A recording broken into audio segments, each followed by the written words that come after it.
우리의 마음을 받으시는 그 주님께 영광의 박수 올려드리겠습니다. 적은 박수 올려드리겠습니다. 네.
사랑이 많으시고 좋으신 아버지 하나님, 오늘도 저희가 함께 모여 예배하지 못하고 영상으로 예배합니다. 그러나 영상으로 예배하는 이 시간만큼 하나님께 집중할 수 있는 저희 되게 하시고, 특별히 하늘공터 모든 학생들 가운데 함께하여 주셔서 하나님만 바라볼 수 있는 귀한 예배의 시간 되게 축복하여 주시옵소서. 예수님의 이름으로 기도했습니다.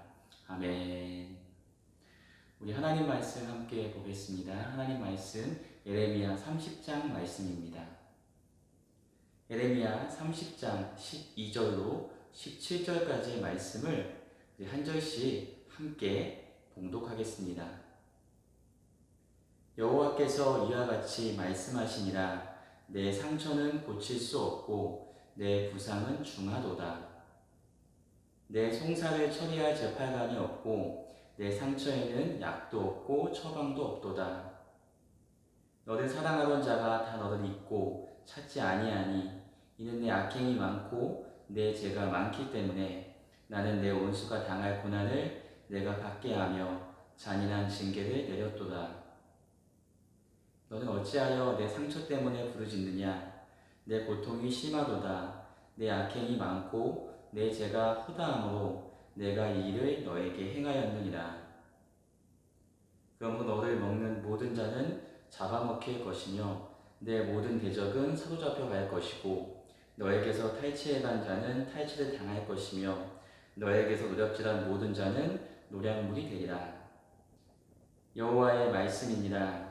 그들이 쫓겨난 자라 하며 시온을 찾는 자가 없은즉 내가 너의 상처로부터 새 살이 돋아나게 하여 너를 고쳐주리라.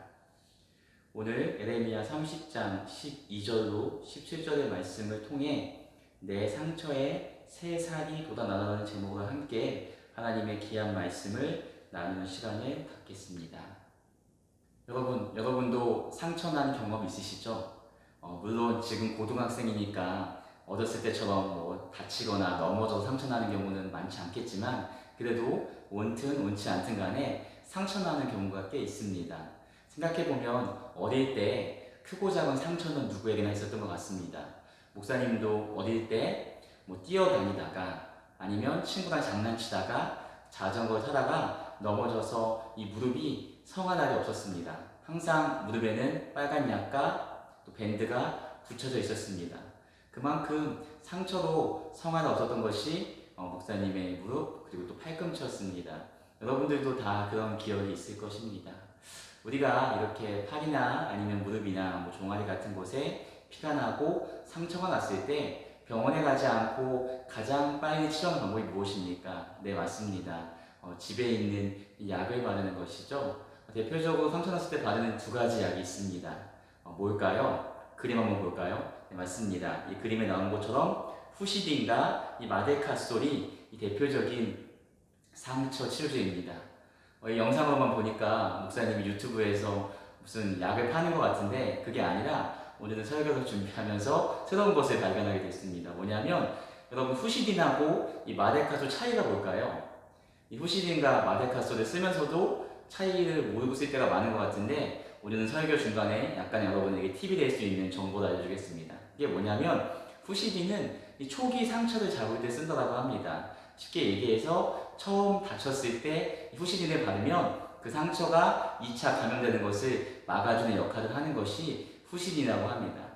마데카솔은 언제 쓰는 거예요? 이 마데카솔은 이 광고처럼 맨 마지막에 새살이 돋게 만드는 것이 이 마데카솔의 역할이라고 합니다. 그래서 후시딘은 상처 초기에 사용하는 것이고 이 마데카솔은 이 상처 후기에, 그래서 상처가 다 낫고 거의 회복되는 과정 가운데 쓰는 것이 이 마데카솔이라고 합니다. 여러분들 목사님이 하나 팁 줬으니까 잘 알고 사용했으면 좋겠습니다. 근데 왜 이렇게 오늘 설교를 시작하면서 상처 이야기를 하고 후시딘 마데카솔이라고 하는 이 약 이야기를 할까요? 그것은 무엇이냐면 오늘 말씀에서 이스라엘 백성이 상처 가운데 있었음을 하나님께서 말씀하신다는 것이죠. 그리고 그 상처에 대한 치유책에 대해서 하나님께서 말씀하시는 그 장면이 오늘 본문에 잘 나와 있습니다. 그렇다고 한다면 이스라엘 백성의 상처는 무엇이었고 무엇 때문에 발생했고 그것을 치료할 수 있는 방법은 무엇인지에 대해서 함께 오늘 말씀을 통해서 나누는 귀한 시간 되었으면 좋겠습니다. 지도 한번 볼까요? 지난주에 봤던 그 지도입니다. 이 지도에 보면 이 남유다가 바벨론에 의해서 멸망한 다음에 어떤 과정을 거쳐서 이 바벨론까지 끌려가게 되었는지 이 지도에 잘 표시되어 있습니다. 이 지도에 보면 이 엄청난 거리가 있었음을 알 수 있습니다. 유다와 바벨론 간의 이 먼 거리를 가고 또 가서 바벨론에서 몇 년 동안, 무려 70년 동안 포로 생활을 하게 되었습니다. 이스라엘 백성은 정말 이 중동 지방에서는 크지 않은 영토를 갖고 있는 나라였지만 한 가지 자부심이 있었습니다. 그게 어떤 자부심이었냐면 이 온 세상을 창조하신 하나님께서 우리를 선택하셨다라고 하는 이 선민의식이 그들 가운데 가득했습니다. 다시 얘기해서 선택받은 민족은 지구상에서 유대인밖에 없다라고 하는 그 자부심이 그들 가운데 있었습니다. 천지를 만드신 분이 그 모든 민족 중에서 우리 이스라엘, 즉 이 유대인 민족을 선택하셨으니 얼마나 그들의 마음 가운데 자부심이 가득했겠습니까? 근데 그 자부심이 이 바벨론의 침략으로 인하여서 이 남유다가 완전히 멸망함을 통하여서 산산조각이 나버렸습니다. 그 전까지는 나라가 자금하고 힘이 없다고 할지라도 하나님을 의지하고 혹은 하나님에 대한 선택된 마음 가운데 살아갔던 그 이스라엘 백성들이 이 바벨론에 의하여서 나라가 완전히 멸망하게 되자 큰 충격 가운데 빠지게 되었다는 것입니다. 그리고 그 충격이 얼마나 컸는지 그들의 마음 가운데, 그들의 영혼 가운데, 민족의 정통성 가운데 큰 상처를 내게 되었다는 것입니다. 본문 말씀 함께 읽어보겠습니다. 에레미야 30장 12절로 13절까지 말씀입니다. 여호와께서 이와 같이 말씀하시니라. 내 상처는 고칠 수 없고 내 부상은 중하도다. 내 송사를 처리할 재판관이 없고 내 상처에는 약도 없고 처방도 없도다. 아멘. 이 얘기 지금 누가 하고 계신 거죠? 하나님이 이야기하고 계십니다. 내가 보니까 너희의 상처가 너무 크다, 심하다, 그리고 그것을 고칠 만한 것이 아무것도 없다라고 하나님께서 진단하시는 것이죠. 이스라엘 백성이 이 바벨론의 포로로 끌려가서 받은 상처와 그 아픔이 너무나 큰 것이기 때문에 다시 그들을 회복시킬 만한 것이 없다라고 하나님께서 진단하신다는 것이죠. 오늘 말씀에서도 이야기하고 있지 않습니까? 내 상처에는 뭐가 없다고요? 약도 없고 처방도 없다라고 이야기하고 있다는 것입니다. 유다 백성은 바벨론의 침략으로 인하여서 많은 상처를 받았습니다. 그들은 그 상처에 고통스러워했고 이 상처를 치료하고자 인간적인 방법을 동원했다는 것입니다. 이 그림 한번 볼까요?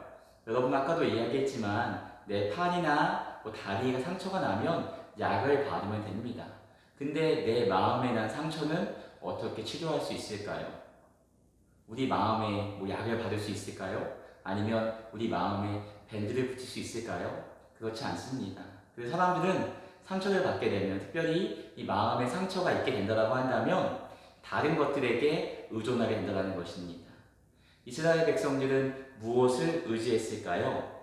이 상처 치료를 위한 유다의 방법은 무엇이었냐면 이집트 의지하기였습니다. 이게 무슨 얘기일까? 왜 자기가 마음의 상처를 받았는데 이집트를 의지할까? 목사님이 한번 설명을 해주겠습니다. 이 당시에 이 바벨론이라고 하는 이 제국은 엄청난 힘을 갖고 있었습니다. 이 전까지만 해도 북이스라엘을 멸망시킨 아수르가 이 제국으로서 이 중동 지역의 패권국이었지만 이 갈그미스 전투에서 이 바벨론이 이집트를 완전하게 격퇴시킨 다음에는 이 중동 지역의 패권이 자연스럽게 바벨론으로 가게 됐습니다. 그래서 중동 지역의 맹주는 바벨론이 되게 된 것이죠. 아수르는 이렇게 멸망하게 되었습니다. 그럼에도 불구하고 이집트는 힘은 약해졌지만 아직까지도 이 중동 지역을 호시탐탐 노리는 힘을 갖고 있었습니다. 그러니까 유다 백성들이 보기에는 자신들을 멸망시킨 이 바벨론보다는 그래도 미우나 고우나 이집트가 자신들에게 도움이 되지 않을까 기대하는 마음이 그들 가운데 있었다는 것입니다. 이것은 바벨론 멸망 전에도 유대인들 사이에 퍼져있던 믿음 중에 하나였습니다. 그것은 무엇이냐면 에레미야 선지자가 바벨론에 의하여서 남유다가 멸망할 것을 혼자서 계속 예언하고 있는 그 상황 가운데서 수많은 종교 지도자들과 거짓 선지자들은 아니다, 하나님께서 우리를 지켜주실 것이라고 하면서 한 가지 도울 만한 근거도 누굴 삼았냐면 이집트를 이야기했습니다. 이집트가 우리를 구해줄 것이다. 바벨론과 이집트가 경쟁하고 있으니까 이집트가 바벨론을 물리치기 위하여서 우리를 도와줄 것이라고 하는 헛된 기대감 가운데 있었다는 것입니다. 이 바벨론 포도 생활 가운데 또 포도 생활 이후에도 이들의 마음 가운데는 이집트를 의지하는 마음이 있었습니다. 우리 상처받은 마음에 바벨론 때문에 아픈 우리 마음 가운데 이집트가 우리 가운데 희망이 돼줄 거야, 소망이 돼줄 거야, 우리를 구해줄 거야 라고 하는 마음이, 믿음이 유대인들의 마음 가운데 있었다는 것입니다.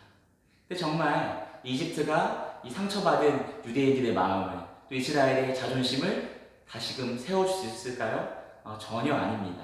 말씀 한번 보겠습니다. 에레미야 42장 16절로 17절까지 말씀 함께 보겠습니다.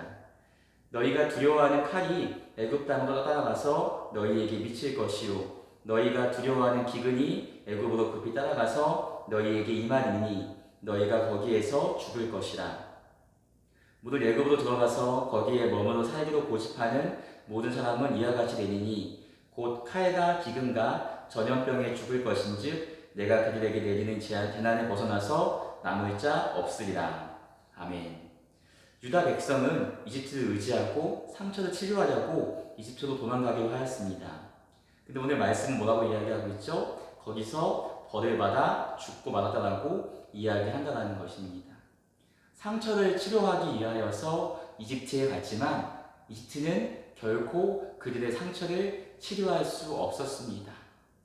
유다 백성의 어리석은 모습이었다는 것이죠. 근데 우리는 다를까요? 우리 역시 마찬가지라는 것이죠. 우리 역시도 마음에 상처가 있을 때, 아픔이 있을 때, 힘듦이 있을 때 하나님을 의지하기보다는 세상을 의지합니다. 하나님을 의지하기보다는 사람을 의지하는 것이 우리의 모습 가운데 너무 많다라는 것입니다. 하나님께서는 우리에게 분명하게 우리의 영혼이, 우리의 마음이 아플 때 치료하는 것은 주님밖에 없음을 우리에게 누누이 말씀하시지만 우리는 그보다는 세상을 의지합니다. 사람을 의지합니다. 술도 마셔보기도 하고 담배도 펴보기도 하고 친구들도 만나보기도 하고 이성 친구하고 깊은 사랑에 빠져보기도 합니다. 근데 그 술이, 담배가, 내 친구가, 이성 친구가 여러분의 마음의 상처를 근본적으로 치료해 줄 수 있을까요? 여러분의 영혼의 아픔을, 영혼의 공백을, 허전함을 근본적으로 치료할 수 있을까요? 아닙니다. 그럴 수 없다는 것입니다. 왜 그럴까요? 왜 우리의 마음의 상처, 영혼의 아픔을 다른 것들, 세상과 사람은 근본적으로 치료할 수 없을까요? 그것은 내 마음에 난 상처가 무엇 때문인지를 발견할 때 알 수 있습니다. 말씀 같이 읽겠습니다. 본문 30장 14절로 15절까지 말씀입니다. 너를 사랑하던 자가 다 너를 잊고 찾지 아니하니 이는 내 악행이 많고 내 죄가 많기 때문에 나는 내 옹수가 당할 고난을 내가 받게 하며 잔인한 징계를 내렸도다. 너는 어찌하여 내 상처 때문에 부르짖느냐? 내 고통이 심하도다. 내 악행이 많고 내 죄가 허다함으로 내가 이 일을 너에게 행하였느니라. 아멘. 이스라엘 백성이 지금 바벨론을 통하여서 상처받고 고통받은 것은 다른 것 때문이 아니었습니다. 바로 자신들의 죄 때문이었습니다. 하나님이 백성이라고 자부하고 선택받은 민족이라고 자부하지만 그들은 한쪽에서 하나님을 믿는다고 하지만 한편으로 우상을 숭배했습니다. 하나님과 우상을 섞어서 종교 혼합주의적으로 하나님을 숭배했습니다. 하나님은 여러 번 선지자를 통하여서 돌아오라고 말씀하셨지만 이스라엘 백성은 돌이키지 않았습니다. 그래서 하나님은 그 이스라엘 백성의 죄 때문에 그들을 심판하셨고 그 죄로 인한 심판에 인하여서 이 바벨론으로부터 받은 상처가 온 이스라엘 백성의 문제였다는 것입니다. 마찬가지로 우리도 그렇지 않습니까? 우리가 갖고 있는 마음의 상처를, 영혼의 결핍들, 마음의 여러 가지 어려움들 곰곰이 생각해보면 그것의 근본적인 문제는 어디서 발생하는 것이죠? 맞습니다. 우리의 죄에서 시작됩니다. 누군가로부터 받은 상처도 인간의 죄 때문에 시작되는 것이고 내 안에서 있는 문제 때문에 발생하는 상처도 결국엔 내 안에 있는 죄 때문에 발생하는 것이라는 것이죠. 이 유다가 받은 상처는 인간적인 방법으로 해결할 수 없는 것이었습니다. 이 죄로 인해 생긴 상처를 치료해 주시는 분은 오직 하나님밖에 없음을 기억해야 됩니다. 여러분, 우리가 받은 이 마음의 상처, 영혼의 상처를 치유할 수 있는 분은 하나님밖에 없는 줄 믿습니다. 그 하나님께서 우리의 모든 상처를 치료해 주신다고 성경은 이야기하고 있습니다. 본문 말씀 같이 한번 다시 읽겠습니다. 예레미야 30장 16절로 17절까지 말씀을 큰 목소리로 함께 읽겠습니다. 시작. 그러므로 너를 먹는 모든 자는 잡아먹힐 것이며 내 모든 대적은 사로잡혀 갈 것이고 너에게서 탈취해간 자는 탈취를 당할 것이며 너에게서 노략질한 모든 자는 노략물이 되리라. 여호와의 말씀이니라. 그들이 쫓겨난 자라 하매 시온을 찾는 자가 없은즉 내가 너의 상처로부터 새살이 돋아나게 하여 너를 고쳐주리라. 오늘 상처 치료를 위한 하나님의 방법은 무엇입니까? 네, 맞습니다. 하나님의 사랑의 치료입니다. 세상이나 인간을 의지하는 것이 아니라 하나님의 사랑을 의지해야 됩니다. 하나님께서는 비웃음을 당하고 버림받았던 유다의 상처에서 새 살이 돋게 하셨습니다. 하나님은 심한 상처도 끝까지 포기하지 않으십니다. 유다는 바벨론으로부터 완전하게 멸망하게 되었습니다. 멸망한 것이 끝이 아니라 바벨론에 끌려가서 70년 동안 이 노예 생활을 하였습니다. 그들에게 남은 것은 아무것도 없었습니다. 자존심이 상하고 내 모든 집과 땅을 다 빼앗겨버린 상처뿐인 그들 가운데 이집트도 사람도 그들을 치유해 줄 수 없었습니다. 오늘 말씀처럼 그 상처 가운데 치료하시고 새살이 돋게 하시는 분은 하나님밖에 없다는 것을 이스라엘 백성은 기억해야 했습니다. 마찬가지로 우리도 우리의 마음의 상처를, 영혼의 상처를 치유할 수 있는 분은 하나님밖에 없음을 기억해야 될 줄 믿습니다. 하나님의 그 은혜와 사랑이 우리를 완전하게 치료하시는 줄 믿습니다. 왜 하나님의 은혜와 사랑을 기대해야 될까요? 바로 그 하나님께서 우리의 아버지가 되시기 때문입니다. 말씀과 같이 읽겠습니다. 시편 50편 7절 말씀입니다. 내 백성아 들을지어다. 내가 말하리라. 이스라엘아 내가 내게 증언하리라. 나는 하나님 곧 내 하나님이로다. 내가 주도해서 엉망진창이 되어버린 죄로 물든 내 삶을 이제는 하나님이 주도하셔서 다시 세우시는 것이 바로 하나님의 구원입니다. 우리가 내 마음대로 살고자 하고 내 뜻대로 살고자 하지만 그렇게 살 수 없음을 우리는 고백하게 됩니다. 죄로 인해서 완전히 무너져버린 내 삶을 다시 일으켜 세워서 회복하시는 것이 하나님의 구원입니다. 그리고 하나님의 그 구원은 하나님의 그 속성, 하나님 우리의 아버지가 되시고 우리는 그분의 자녀이기 때문에 우리에게 조건 없이 베풀어 주시는 은혜와 사랑인 줄 믿습니다. 이 하나님의 은혜와 사랑 가운데서 우리의 삶이 완전하게 무너지고 망가져서 어떠한 희망도 없는 그곳 가운데 하나님의 치료가 임하는 줄 믿습니다. 말씀을 맺겠습니다. 사랑하는 한일꿈터 학생들, 그리고 선생님들, 학부모 여러분, 우리 안에 크고 작은 많은 상처가 있습니다. 우리 몸에 난 치료는 약을 바르거나 병원에 가서 치료할 수 있지만 내 마음의 상처, 내 영혼의 아픔들, 공백들, 상처들은 세상도 사람도 치료해 줄 수 없습니다. 우리의 마음의 상처와 영혼의 아픔을 치료하실 분은 오직 하나님밖에 없습니다. 그리고 하나님은 그 사랑에 근거하여 우리를 치료하시는 분인 줄 믿습니다. 그 사랑 안에 머물 수 있는 우리 모두 되기를 주님의 이름으로 축복합니다. 코로나19 상황이 장기화됨에 따라서 우리 역시도 크고 작은 마음의 질병 가운데 있습니다. 그러나 이 모든 어려움들과 아픔들도 하나님께서 치료하시는 줄 믿습니다. 사랑과 은혜의 하나님께서 우리의 모든 상처를 보듬어 주시고 우리의 상처 가운데 새 살이 돋게 하실 줄 믿습니다. 말씀과 같이 읽겠습니다. 디모데전서 1장 15절 말씀 같이 읽겠습니다. 시작. 미쁘다 모든 사람이 받을 만한 이 말이요 그리스도 예수께서 죄인을 구원하시려고 세상에 임하셨다 하였도다. 죄인 중에 내가 개수니라. 아멘. 사도 바울의 고백처럼 우리 모두는 죄인이었지만 우리 모두를 구원하시기 위하여서 이 땅에 예수님께서 오셨습니다. 그 예수님께서는 우리의 육의 문제뿐만 아니라 영혼의 문제도 치료하시는 하나님이신 줄 믿습니다. 그 예수님의 은혜 가운데서 날마다 치료하시고 새살이 돋게 하시는 그 주님과 함께 동행할 수 있는 우리 모두 되기를 주님의 이름으로 축복합니다. 기도하겠습니다. 사랑이 많으시고 좋으신 아버지 하나님, 우리의 몸에 난 상처는 약을 통하여서 치료받을 수 있지만 우리 마음에 난 상처, 영혼에 난 상처는 세상이 또 사람이 치료해 줄 수 없음을 기억합니다. 그럼에도 불구하고 우리는 세상을 의지할 때가 많습니다. 또 사람을 의지할 때가 많습니다. 그러나 그것들은 잠깐 우리에게 위안을 줄 뿐, 우리의 근본적인 마음의 상처와 영혼의 아픔을 치료해 주실 분은 하나님밖에 없음을 말씀을 통해 알게 하시니 감사드립니다. 그 하나님의 은혜와 사랑에 근거하여서 우리에게 치료의 강선을 베푸시고 우리의 상처 가운데 새살이 돋게 하시는 그 주님을 기억하며 믿음으로 나아갈 수 있는 저희 될 수 있게 도와주시옵소서.